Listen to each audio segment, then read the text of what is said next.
Welcome back. One of the important factors in protecting animal health is correctly giving injections and taking care in how you manage your tools and your animal health products when you're working chute side. We turn again to Dr. Ron Gill for some tips and ideas on working with your tools and your cattle at the chute. When we look at the different tools that are available and the scenarios where a lot of us work, that would be open air, not in buildings in the southern tier states. The northern states might have covers over their facilities, but very often we have our equipment exposed to the elements, whether it be sunlight, whether it be heat or cold. In some areas the cold is just as damaging or more so than heat would be. But we need to think about the different types of products that we're going to use. There are a lot of different syringes. A lot of people might not use anything but these disposable syringes. They work very effectively, but I encourage everybody to use them as a single dose delivery system and not try to use multiple doses out of one, because if you're off on one animal, you'll be off on another one. So once again, they work good for single dose, which hardly anybody uses them for that. That's why we don't normally recommend we use anything more than a 2 or 5 cc syringe for administering products to cattle. Then we have these, a lot of people call pistol grip or multi-dose syringes. They come in either 25 mil or 50 mil designs. The 50 mil design, if you're using 5 cc products, we normally recommend them. If you're using 2 cc products, we normally recommend the 25 dose syringes. The reason for that is we don't want the vaccine to be in the syringe that long. The more it's in the syringe, the more it's exposed to different elements, whether it be sunlight, heat, or cold. And if we're doing 2 cc products, we have to process 25 animals before we have to refill this syringe. And a lot of people like that, but there's some downside to it that your vaccine may not be as effective if you do that. The other thing, most cattlemen are not prone to change the syringe very often. We recommend we change at least every 10 head. And if you're using a syringe, it'll get you to go through 25. You'll normally go through 25 before you change. So these will at least get you to change every time you fill your syringe, and that's a really good practice and protocol to have, is every time somebody goes back into a vaccine bottle, they change the needle on the syringe. So that'd be the appropriate way to do that.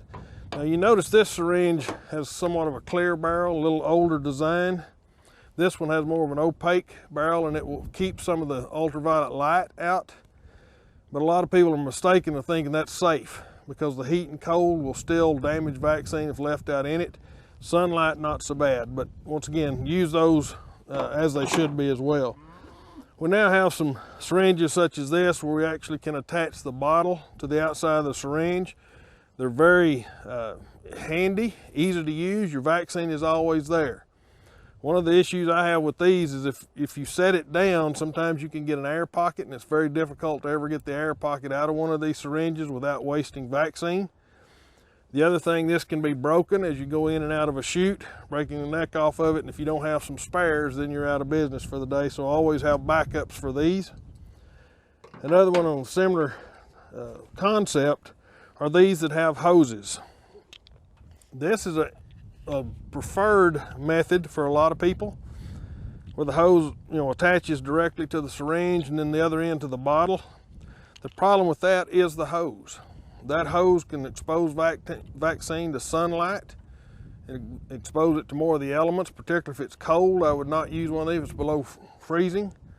I keep mentioning freezing is more detrimental than heat, because even on a killed vaccine, if it gets too cold and freezes that cell in there, it will rupture and render the vaccine ineffective, and in some cases even toxic.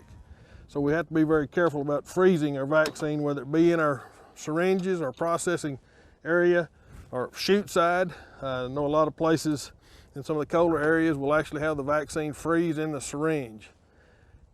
In the southern tier states, we worry more about heat, but we can also use a cooler to keep things warm. And so sometimes we don't think about using it for both. I always like to go to the corral with a cooler with my vaccine in it.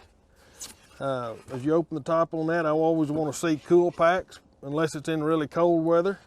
Then you wouldn't need that. I also, if I have a big enough cooler, I will put my syringes, particularly in the heat, in with a cool pack on the way to process cattle. The reason I do that, if you've ever seen what some people do, they'll throw these up on the dash of the pickup as they go to process cattle. They pull them off the dash after they have everything gathered, and they're really hot. And that can actually destroy some of the vaccine on the first draw as you pull it in there. So anything that comes in contact with that vaccine that's too excessive in heat can cause damage. So if you can, keep these at least cooled off as you go to the processing area. Have your vaccine in what I'd call a storage cooler. This would be what I'd call a working cooler. I come up with this idea many years ago because I got tired of taking the lid off a cooler as I was trying to process cattle at the chute. Very simple. You just cut holes in the side of it and you can stick your syringe in it. That way it's readily available as you need to get your syringe and go process cattle. Now let's talk a little bit about what the procedures would be as we're processing an animal through the chute. We should always make sure we're prepared. Very often I see everybody get in such a hurry, they'll load the chute and then go to doing all this stuff in preparation. Make sure you're ready to start processing cattle before you start loading the chute. Once we are ready, we want to bring the cattle in as quiet as possible. Once again, step down their side, pull them forward.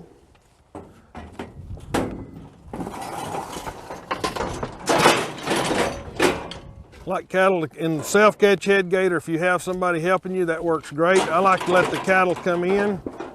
If they will, step back. Squeeze the cattle down, and that gives a very good open area on this side of the neck. Take your syringe, and as you come out of the box, that's why I like this cooler. You can pull that syringe out very easily, come to the neck, and I like to tent the skin. Go in through the side of the tent. You once again try to pull the skin onto the needle here so you're not jobbing the needle at yourself. Once it's under the skin, you can tell it's free, then you can deliver your dose. If you do it with a good sharp needle, the animal rarely reacts. Once the needle goes in them, they're still quite ready for the next animal to come in.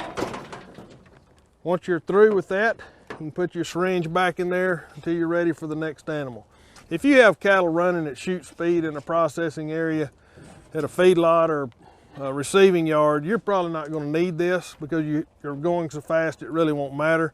But most cow-calf operations will slow down enough at some point in time they'll need to store their syringes in some type of cooler or apparatus like that. Once they're done, we're then ready to release the cattle.